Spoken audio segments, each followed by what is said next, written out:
करवा चौथ के पावन व्रत की आप सभी को खूब सारी शुभकामनाएं। महादेव श्री गौरा मैया सदा सर्वदा आपके जीवन में खुशियों के भंडार भरे, यही प्रार्थना करते हैं। आप सभी के मुझे प्रश्न प्राप्त हो रहे हैं कि आप सभी को जो करवा चौथ व्रत है उसमें संबंध बना सकते हैं या नहीं। पति पत्नी का संबंध बहुत प्रेम मधुर होता है और उन्हीं को यह व्रत समर्पित होता है। तो आप सभी के प्रश्न प्राप्त हो रहे हैं कि क्या हमारा व्रत इससे टूट सकता है। हम यह व्रत अपने पति के लिए कर रहे हैं तो पति की प्रसन्नता के लिए क्या हम संबंध बना सकते हैं। और साथ ही यह भी प्रश्न प्राप्त हो रहा है कि इस दिन बाल धोना सही रहेगा या नहीं। तो इस वीडियो को आप सभी ध्यान से सुनिएगा, बहुत सारे सवालों का जवाब आपको इस वीडियो में मिल जाएगा। करवा चौथ का व्रत श्री गणेश जी महाराज, चंद्र देवता और चौथ माता को भी समर्पित है। साथ ही इस दिन सरल सी पूजा महादेव और गौरी मैया का भी पूजन का विधान शास्त्रों में कहा गया है। इस व्रत को कुंवारी लड़की और सुहागिन महिला अपने मनचाहे प्रेम को प्राप्त करने के लिए और साथ ही सुहागिन महिलाएं अपने पति, अपने बच्चों की लंबी आयु के लिए करती हैं। बहुत सुंदर सौभाग्य का यह व्रत माना जाता है। अभी से सभी भक्तों की तैयारी चल रही हैं। ऐसे में मन में सवाल उठना हमेशा ही लाजमी है, अर्थात सवाल तो उठता ही है क्योंकि पति पत्नी के प्रेम सौहार्द का यह दिन होता है और महिलाएं खूब सज धज के रहती हैं और आकर्षण का केंद्र रहती हैं।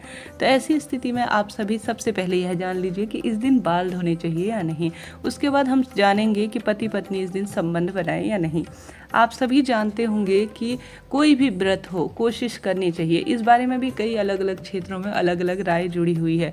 जहाँ तक संबंध हो सके जो बाल हैं वह शैम्पू से नहीं धोने चाहिए। आप इन चीज़ों का ध्यान रखें। इसलिए कहा जाता था कि बालों को, अभी भी कहा जाता है कि बालों को इस दिन नहीं धोना चाहिए। शास्त्रों में इसके पीछे कारण है कि शैम्पू के अंदर कई तरह के केमिकल होते हैं। अगर आप ऐसा संभव हो कि आपके यहाँ बाल धोने का रिवाज है तो शैम्पू ना लगाएं।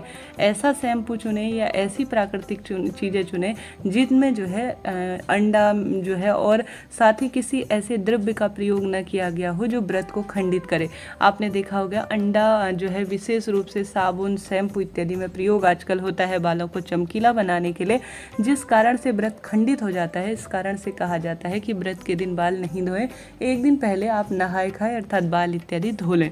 तो आप अपने, अगर आपको लगता है आपके क्षेत्र में बाल धोते हैं तो ठीक है, धो लीजिए, कोई दिक्कत नहीं है। आपके क्षेत्र में नहीं धोया जाता तो अवॉइड करें, एक दिन पहले धो लें। अगर आपके क्षेत्र में बाल धोया जाता है तो इस बात का ध्यान रखिए कि शैम्पू इस्तेमाल ना करें, साबुन ऐसा इस्तेमाल ना करें जिसमें केमिकल हो, अंडा मीट मांस का जो है उसमें हुआ हो। कहने का अर्थ है सुगंधित द्रव्य जो होते हैं उसमें यूज़ किए जाते हैं ताकि लंबे समय तक शैम्पू को बरकरार उसकी खुशबू रखी जाए और आपके बालों को जो है बहुत चमकदार रखा जाए। इस दिन प्राकृतिक चीज़ों का इस्तेमाल कर आप बाल धो सकते हैं, दूध से बाल धो सकते हैं और कुछ ऐसी चीज़ों का प्रयोग आप करें, परंतु बालों को जहाँ तक संभव हो केमिकल की वस्तु से धोना जो है आप सभी रोके। स्वयं को संभव हो तो बाल ही ना धोएं, एक दिन पहले धो ले, साफ सुथरा कर ले। उस दिन सिर्फ जल के छींटे डाल ले या साधारण सरल तरीके से पानी भी डाल सकते हैं। यह बात हो गई जो है बाल धोने की। इसके पीछे देखिए कोई भी गहरा कारण छुपा हुआ होता है, इसलिए कहा जाता है विशेष तिथियों में बाल धोने चाहिए या नहीं धोने चाहिए। ये व्रत के नियमों को संपूर्ण रूप से बनाने में कारगर होते हैं, लाभदायक होते हैं। तो इससे ज़्यादा आप अपने क्षेत्र के कुल पुरोहित या परिवार के बड़े बूढ़ों से पूछ कर ही कार्य कीजिएगा। क्षेत्रों के अनुसार चीज़ें बदल जाती हैं तो उसी के अनुसार अपने व्रत को, पूजा आराधना को संपन्न करें। कोई भी साधारण व्रत हो वह अपने आप में बहुत विशेष होता है। ग्रहों की दशा भी उससे जुड़ी हुई होती है और पति बच्चों का प्रेम भी जुड़ा होता है।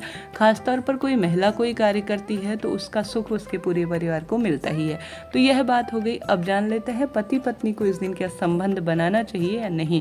आप सभी के यह बहुत सारे पुरानी वीडियोस में जो है प्रश्न प्राप्त होते हैं और यूट्यूब में भी इन दिनों ऐसी वीडियोस चलाई जाती हैं जाकि जो है आप सभी का ध्यान आकर्षण जो है उसी तरफ हो जाए। तो शास्त्रों में विधान कहा गया है कोई भी व्रत हो उसमें शारीरिक संबंध, बाल कटाना और साथ ही कोई साबुन, शैम्पू इत्यादि का प्रयोग करना, सफ़ेद, काले, नीले रंग के वस्त्रों का चयन करना पूर्ण रूप से शास्त्र विधान कहा गया है। अर्थात व्रत को जो है फल तो कहीं ना कहीं किसी न किसी स्वरूप में मिलता है, परंतु कुछ ना कुछ क्षीण हो जाता है, कुछ ना कुछ कम हो जाता है।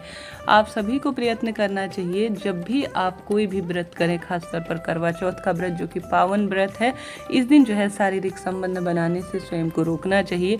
यह सही नहीं माना जाता। हम अपने पति को प्रसन्न करने के लिए करवा चौथ का व्रत नहीं कर रहे हैं, जबकि जो है हम अपने देवता को, अपने इष्ट इष्ट देवी देवता, अपने कुल देवी देवता और साथ ही गणेश जी महाराज, माता चौथ गणेश जी के साथ साथ महादेव का हम पूजन विधान करने के लिए व्रत कर रखे हैं। तो कभी भी ऐसा ना सोचे कि करवा चौथ व्रत तो पति के लिए है, यह जो है उन्हें प्रसन्न करने के लिए है, ऐसा नहीं है जी।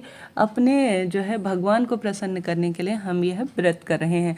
तो जहाँ तक संभव हो, जितना संभव हो, पति को समझा लें, कुछ बातें पहले से बता लें अपने पति को कि यह इस तरह का व्रत है, इसमें आप सभी धैर्य रखें, कंट्रोल रखें स्वयं के ऊपर और व्रत को परिपूर्ण हो जाने दें। किसी भी व्रत जो है सूर्य उदय से शुरू होता हुआ सूर्य दूसरे दिन जो है उदित होते हुए तब जो है 24 घंटे का व्रत कोई भी माना जाता है। तो इन नियमों के साथ आप व्रत करें, संपूर्ण पूर्ण फलों की प्राप्ति होगी। यह कोई कही सुनी बातें नहीं है जी, इनका शास्त्रों में पूर्ण रूप से लिखित बातें हैं। तो अपना जीवन इन चीज़ों में सार्थक करें, मंत्रों की शक्ति को पहचानें, भगवान की भक्ति में अपना ध्यान केंद्रित करें, जितना संभव हो मोबाइल इत्यादि हो गया, और साथ ही जो आजकल पूजा पाठ के समय भी जब विशेष पूजा होती है, भजन ध्यान होते हैं, महिलाएं अश्लील सी बातें करती हैं, उनके बातों में कई गहन अध्ययन।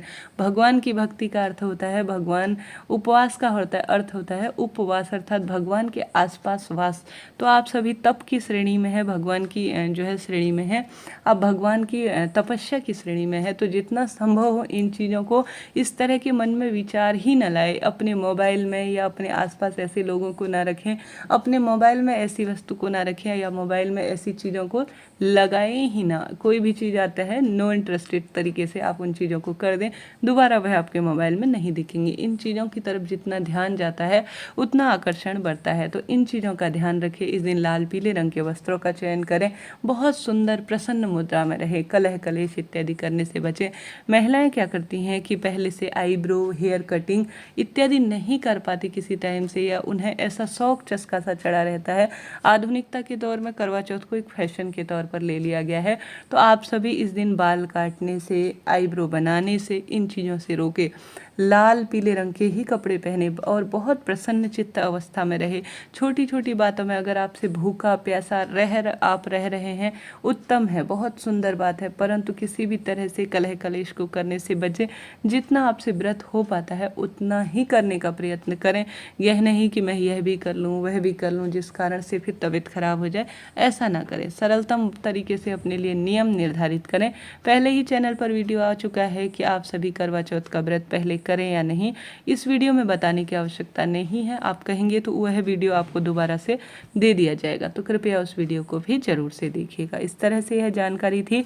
चैनल पर धीरे धीरे करवा चौथ से संबंधित वीडियोस आएंगी और आप सभी जो है लाइक करें, शेयर करें, सब्सक्राइब करें, ताकि आप सभी को नोटिफिकेशन समय से मिले।